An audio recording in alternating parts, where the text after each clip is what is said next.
like I just find that reading is a really good discipline to have as a business owner, because you get to learn from different people.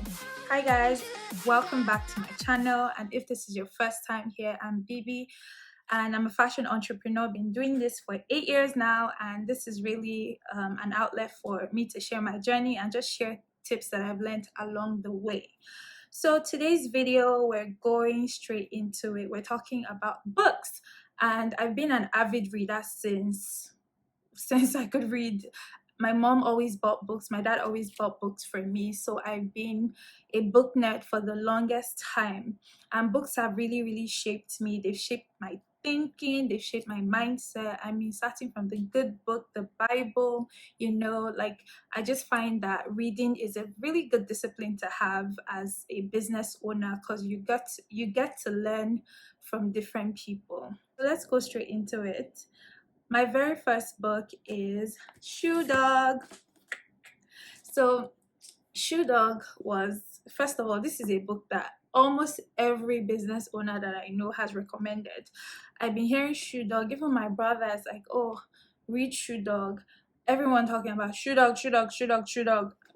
And to be honest, I didn't have much. Not that I didn't have, I had high expectations. I really did, because different people had recommended it.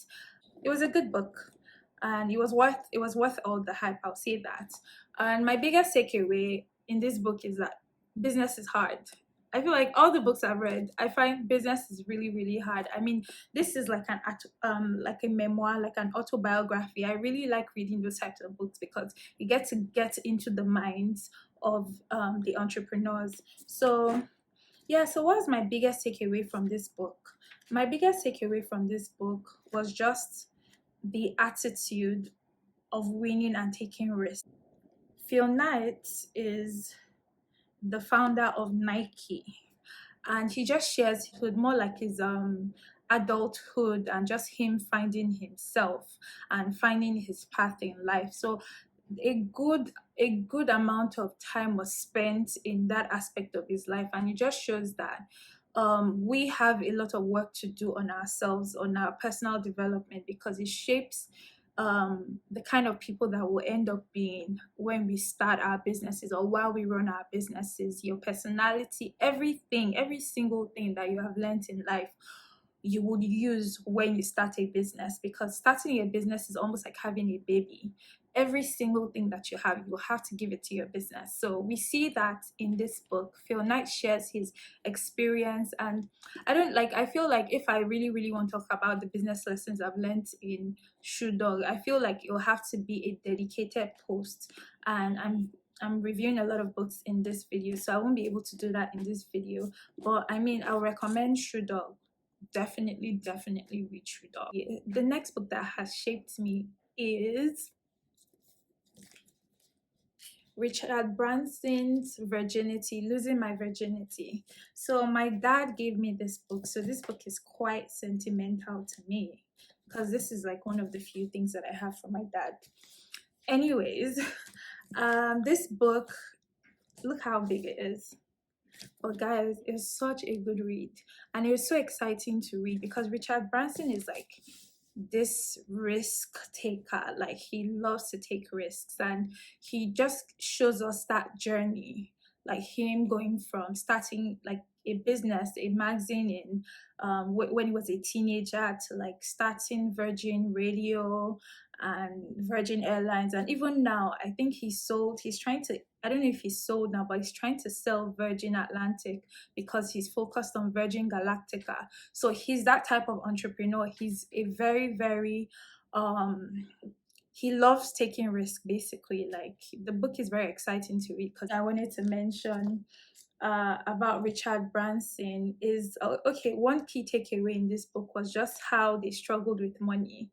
And this is someone that has been in this work for how long, and I see that even with Virgin Atlantic, they have financial issues, and I think they're trying to sell and they've not gotten a buyer. It just shows you that business life, and it's not easy. And I'm going to make a video that's talking about entrepreneurship, because entrepreneurship is really, really romanticized.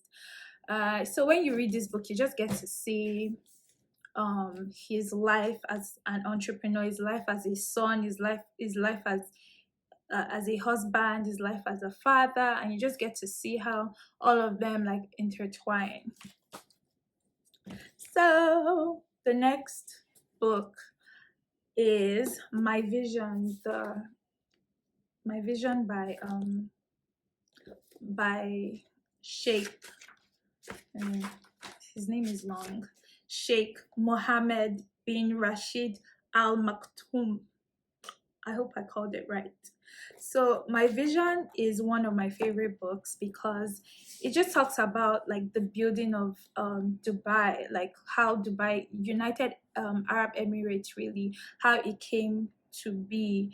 And for me, I particularly like this book because it's really focused on leadership and just what having a vision and a picture of the future can do. And I just, for me, I'm always trying to read on leadership because as a business owner, as an entrepreneur, you're a leader and people are looking up to you, and you need to just make sure that you are in the right path and you're just trying your best to do what is right, basically.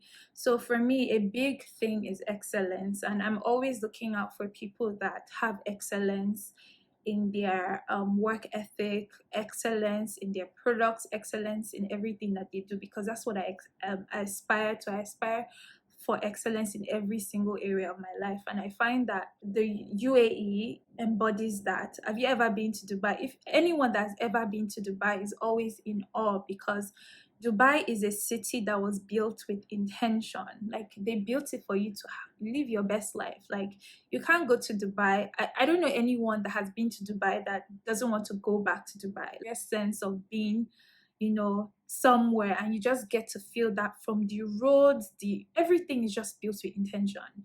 And I like that, and I want that for myself. I want that for my business. I want that for Nigeria. So yeah, this book is a book that I'm glad that I read it, and I'm glad that I'm on that path. I find that sometimes you have to keep reading these things over and over again so that you remember the values that you learned from it. So the next book that I am sharing is this, Zara and Her Sisters by Enrique Badia. I hope I called it right. So this book was I read this a couple years ago, and there was one time in my life that I was obsessed with Zara.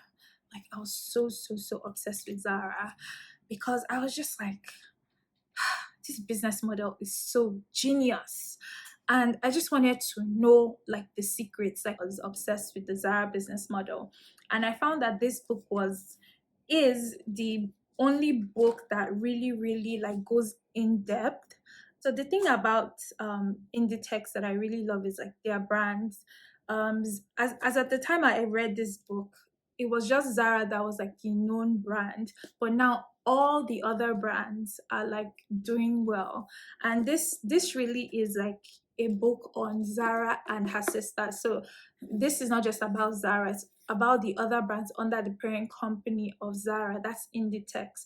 So it talks about brands like Bershka. Yes, Bershka is owned by the same company that owns Zara. Stradivarius, Oysho, Pull&Bear, Massimo, and like each brand has its own like customer base, but you find that people that shop in Zara also shop in Bershka. So it means that they're getting more money out of the pockets of people. I mean, that's genius. And the thing that Amancio always says is that fashion is like food. Like he treated fashion like food, like fast food. And his theory basically is that it goes out quickly. So his ethos is just like getting stuff in and out quickly, like fast turnover. And what was funny is that back then in fashion like used to run in like cycles, in the sense that there's spring, summer, there's fall, winter, and then later they introduced resorts, pre-fall and all of that. But Zara stepped out of that, and they basically were giving people fashion like every other day. And you see that they're able to replicate designs, they're able to churn out new designs quickly. So there's just a lot that goes into the entire company. From the factory that they have, they use I think German equipment in their factories. The same manufacturers that manufacture cars are manufacturing like the equipment they use in their factory. So there's a whole lot that I can't talk about in this video, obviously because of time. This book is available on Amazon if you want it. I think all the books that I'm showing you are available on Amazon. Really, I mean, Amazon has all the books. If they don't have it, then I don't know. A bonus book.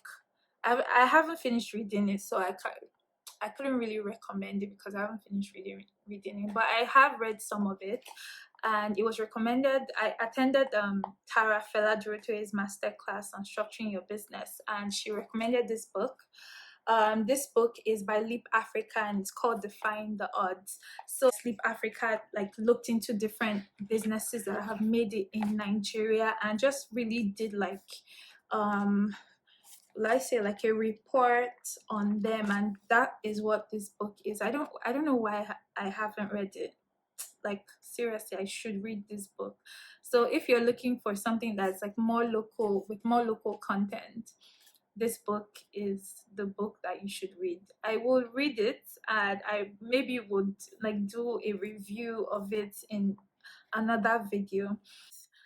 I've come to the end of this video. I hope that you enjoyed this video. If you did, give this video a thumbs up, and subscribe, comment, share, all that good stuff. I'll see you in my next video. Bye.